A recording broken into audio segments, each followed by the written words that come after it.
Thank you for being here this morning. It's great to see such a big crowd. I was a bit worried in competition to the main stage, but it seems that service design does have a high attraction today. I am, in fact, really teaching, doing research, and applying service design for almost 20 years now. And many people say, well, it's a hype, everybody is talking about service design, but nobody knows what it really is. So I hope by the end of the next 20 minutes you will have a deeper understanding of what service design is, how it works, and what kind of value it contributes to service enterprises.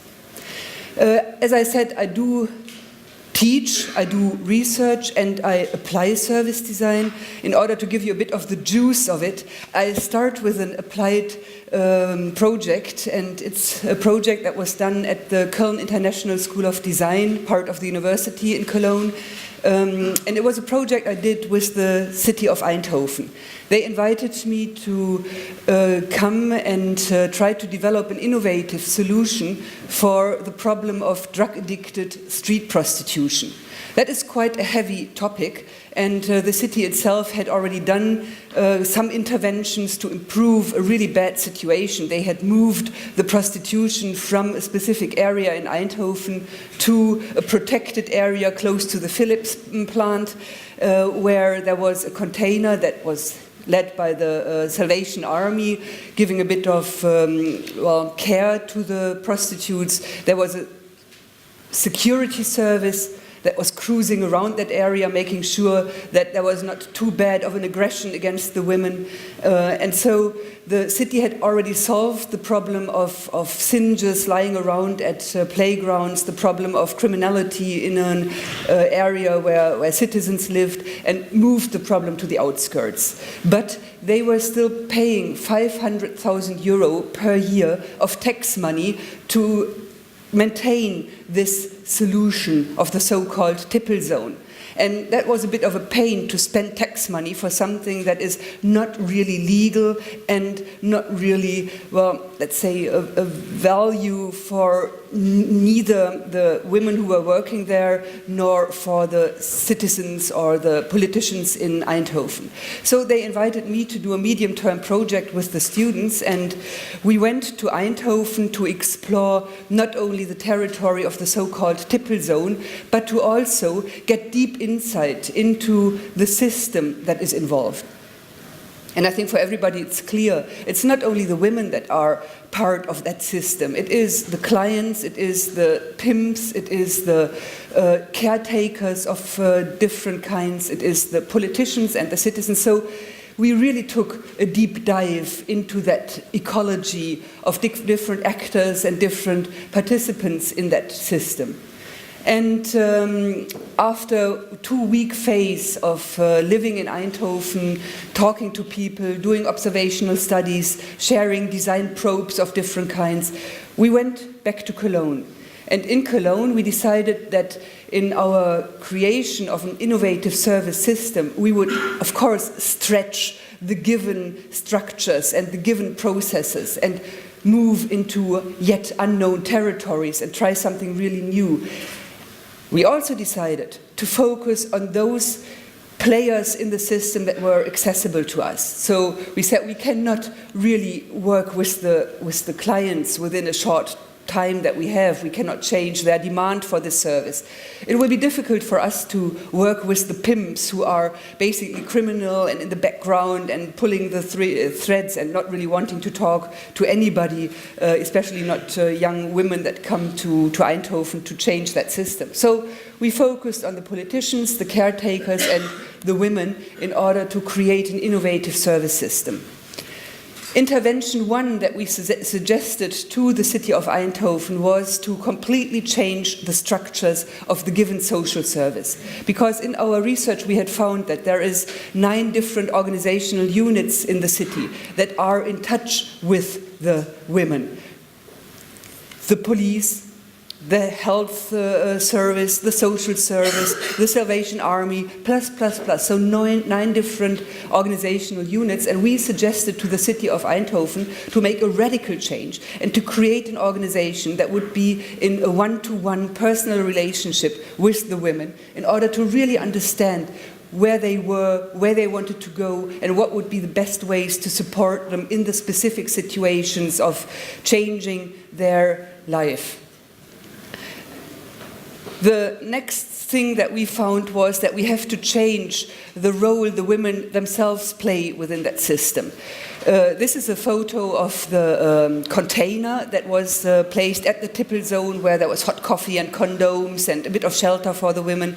And the caretakers of Salvation Army were really serving the women there. They were cooking the coffee, they were baking the cakes, they were cleaning the place, they were serving the prostitutes so that they could go out and do their work on the street and earn money. So we said, that is perverse. We have to kind of change the system and open new opportunities for earning money, for learning, for taking responsibility. So we created an education and credit system that would enable the women to learn in very, very short units, different skills like manicure, pedicure, hair cutting, stuff that they would basically also like to do in their basic life. And we created these small 1-hour modules, because you cannot expect somebody who is drug addicted to do more and longer kinds of concentrated things than 1 hour. We also changed the role of the women of the Salvation Army. They were not allowed anymore to cook the coffee and bake the cakes, but the women could earn credit points by taking care of their own environment. So there was a way of, well, involving them more in a responsible way of dealing with their life. We also, of course, had deep insight into the life of the women. Lots of our, established research tools did fail, so we gave them design probes, for example, in the very beginning, which included a dictaphone and a little one-way photo camera. It failed because those things vanished before they were even ever used and translated and transferred into drugs. So we had to find new ways of connecting to the women, and we did, and we learned a lot. We learned that many of them had already gone through more than 15 detox, and they had always fallen back into the system, because after detox they had no job, they had debts, they had no place to live, they had no social system. So we encouraged the city of Eindhoven to create a more holistic approach and help the women to move towards detox, go through detox, and make a stabilization phase after detox in order to really have a new chance to earn money and build a social network and live. So we called this whole system Lebenskracht, and we presented it in 2010 to the city of Eindhoven, and the city was really enthusiastic. They were enthusiastic, and they started to implement this concept in a test phase with only 2 women in the very early beginning, because they picked those women where they saw the most capabilities for change. After the first test phase with those 2 women, they felt that the system of Lebenskracht was the one-to-one relationship to the women, the holistic approach to change, and the support in taking responsibility and earning credits points throughout the whole thing was really successful. So in 2011, the doors of Tipple zone of the existing container were closing, and Lebenskracht was taking over the support of the situation.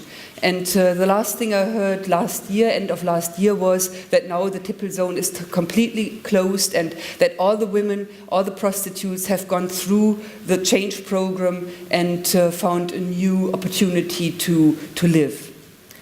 So that was one of the practical service design projects that I have done with the students of the Köln International School of Design. And now you could ask, why is this service design? Why isn't this social science? Could be social pedagogics, it could be social marketing, it could be anything. So what is it that service design brings to this challenge of changing social systems? Well, I would say it's 3 things. And the first one is that you have to take that deep dive. Service design enables the partners to really understand the ecology, to identify the different stakeholders within a system, to learn about their needs, to learn about their experiences, to find the pain points, but also to identify these small opportunities within systems and the energy that you can use in order to change given situations. So taking this deep dive means that you have to lose ground under your feet, that you cannot rely on stable data, that figures and facts might get out of sight for a while, and that you really get lost in the ocean of, well, strange experiences, confusing interactions, and you have to really have trust that you will be able to make sense out of all of this later. So taking this dive takes courage. It means that you share your life with the life of others to really learn in a different way. The next thing that I think is really different about service design is that you have to stretch. You really have to stretch a given situation to get out of the box, to leave that comfort zone. That means you can basically question everything from given strategies to structures to processes to experiences. Stretching the system means that you use the designer's creativity and imaginative capacities to envision solutions that do not yet exist, and to go beyond the standards that are given in our service industries and in our social services. So stretching is a good exercise to, go beyond what we have and get the head out of that box and see new horizons. And the last recommendation for a good service design is that you have to jump. It's not about talking, it's about doing. So you have to do that jump and get out of the given situation. There can be small jumps, which means rapid prototyping, building mock-ups, and using them to create realities that users can engage with, where you learn about the use and the value of your ideas. So jumping means to bring the ideas you have into reality by building rapid prototypes and mock-ups, but later then, of course, when you have conceptualized your ideas, by moving the new service into a prototype that can be brought into the market, tested, refined, and then translated into implementation phase. So 3 very basic exercises that are specific for service design: dive, in order to learn about the system and all the stakeholders; stretch and go beyond the given, go beyond the existing realities; and jump, make it real, try to test it, try to find out how it will survive in the world, these new ideas that you have.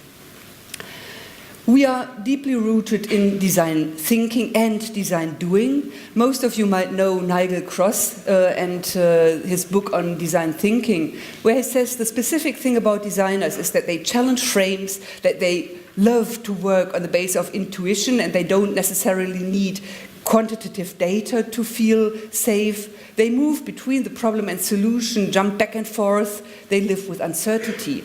They think visual, are really open to new ideas, and bridge completely different domains to connect them with each other. So this is true for service design. Service design is rooted in design thinking. And at the same time, service design relates to business. Service design has to bring innovation into our society or our industries that create value. Value does not necessarily have to be economical value. It can be a strategic value to a company, an ecological value, a social value, whatsoever. But service design has to bring value to this society. So Sir Cox, who did a research for the Design Council UK, was rather famous with the Cox Report, says that design brings creative ideas and connects them to business so that they can really bring innovation. And this is also a truth for service design. 41% of all producing companies regard design as an integral part of their company. This is a finding of the research that the Design Council UK did in 2005, 41%. They also found that these design-oriented companies are 200% more successful in the stock market. Well, I did not make this research, so never trust data that you have not faked yourself, but I think there is a bit of truth in it. They also found that only 9% of all service companies use design as an integral component of their company. That was 2005. It has changed, but I still see a huge opportunity for design in order to bring innovation into service industries and into public and social services. So that was 2005. In 2011, the Design Council did another research, and they found that for each pound that is invested into design, there is a return of investment of £25 within 2 years. I'm sure it's not only the economical value and return. There will be other data that flew into this. Really interesting. Whenever you invest £1 into public services, the return of investment is even £26. I don't know how they measured it, but at least it's a big encouragement for design investments and service design investments. So, service design is about creating services that are useful, usable, and desirable from a user perspective, and profitable and different from a provider perspective, bridging those two domains.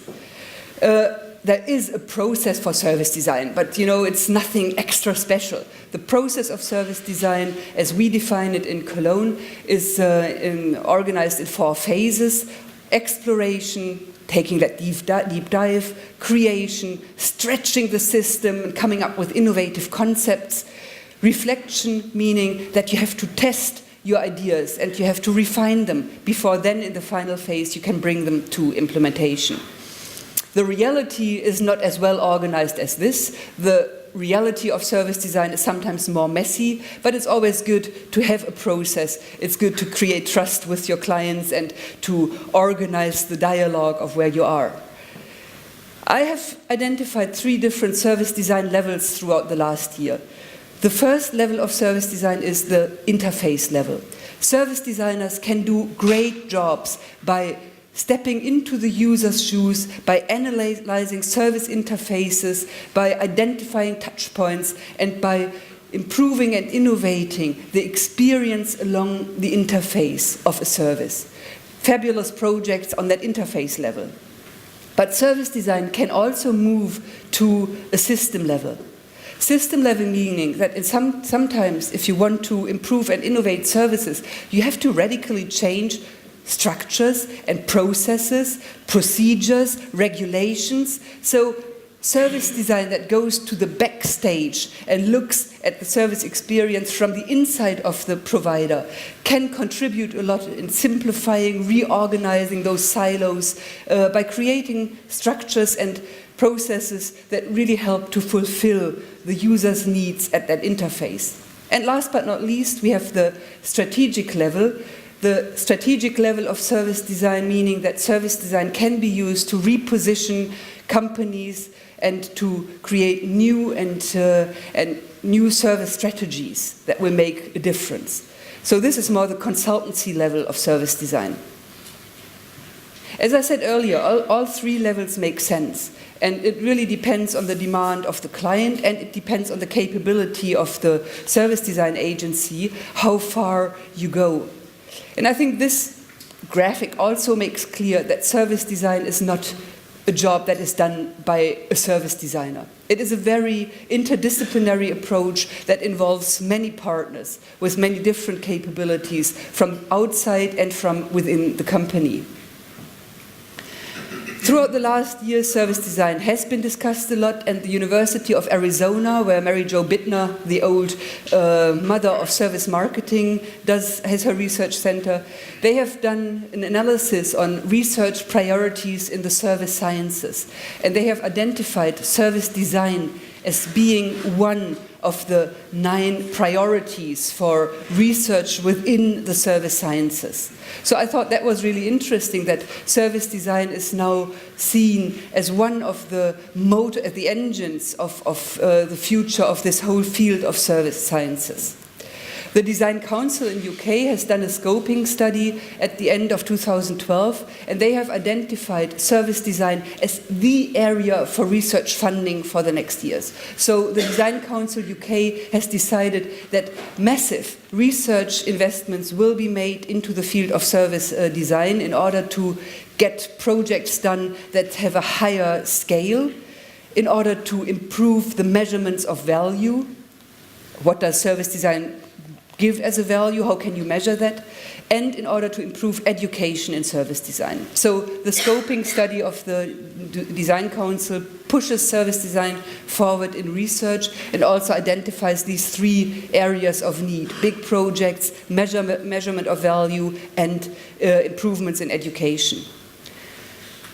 Service design research is done at Cedars Research, for example, in Cologne, my research center at the university, and I just go through this very fast. This is our university, beautiful place in Cologne, and well, just give you a bit of a taste what we do as fundamental research.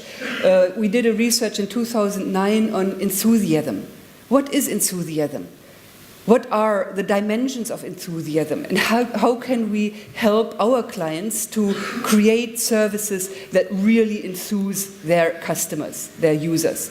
So it was really surprising. There was basically no research on enthusiasm when we started this, and we did many qualitative interviews, and then found that there is like different types of enthusiasm.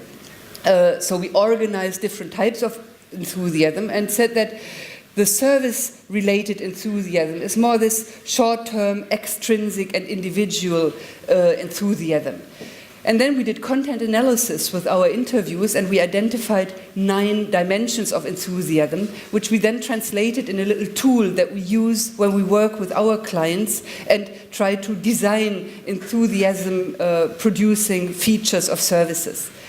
So we did work with these tools with the Deutsche Bank in 2010 for the first time.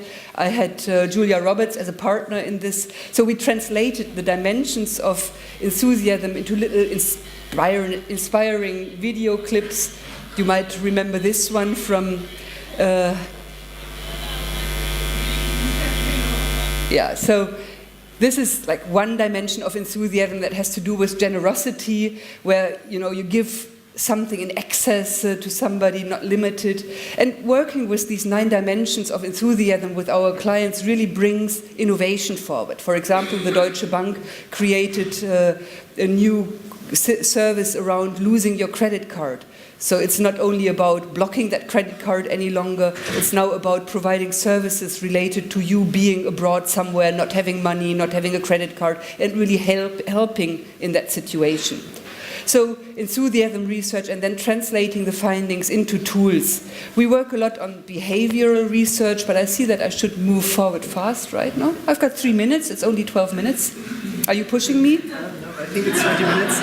Okay, he's pushing me. Okay, so we work a lot of behavior and try to create tools where designers can systematically approach questions of behavior, and we also do dives, apply the findings in our behavioral research. Here, for example, how can we change water consumption on a Greek island? We created a concept of water warriors, and we will go back to this Greek island in September this year in order to move this forward into implementation phase. We do a lot about health and exercise, collaborating with different partners, creating packages that help companies to bring exercise into their companies, so I'll just jump over that. So dive, stretch and jump, some exercises that are related to service design and innovation. If you want to know more, you might want to connect to the Service Design Network, an international organization that has more than 400 members today that are all working in service design, either as agencies, universities or companies. We do conferences every year, so on the website you will find information on events, on publications, and you can connect to all these people that are active in service design. And of course, there is a journal that is published, Touchpoint, 3 times a year, where you get in-depth insight into research and projects that are done in service design. Thank you very much.